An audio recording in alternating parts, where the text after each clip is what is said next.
مطلوب. اب ہم اخلاق محمدی صلی اللہ علیہ وسلم کے حوالے سے دیکھیں گے کہ وہ اخلاق کریمانہ کے مالک، ان کا رتبہ بڑا بلند. ایک صحیح حدیث میں آتا ہے، حضرت ابو ہریرہ سے روایت ہے، رسول اللہ نے فرمایا اکمل المؤمنین ایمانا احسنهم خلقا. ترمذی کی 1162 نمبر روایت ہے، مومنین میں سب سے کامل ایمان اس کا ہے جو اخلاق میں سب سے اچھا.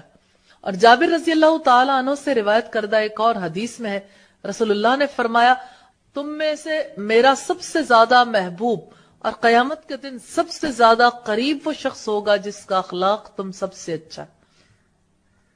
حضرت نواس بن سمعان انصاری سے روایت ہے، رسول اللہ سے پوچھا گیا کہ نیکی کیا ہے؟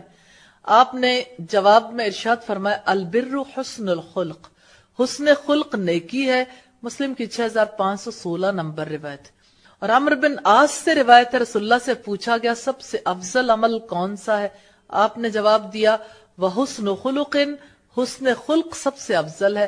17967 نمبر روایت. اس کا مطلب یہ ہے کہ اخلاق کریمانہ کا اکتساب سونے، چاندی اور دیگر طلائی زیورات سے زیادہ قیمتی ہے، اور اس کا طریقہ کار رسول اللہ صلی اللہ علیہ وسلم سے انس اور محبت، کیونکہ اخلاق کے باب میں آپ سب سے بہترین مثال ہیں.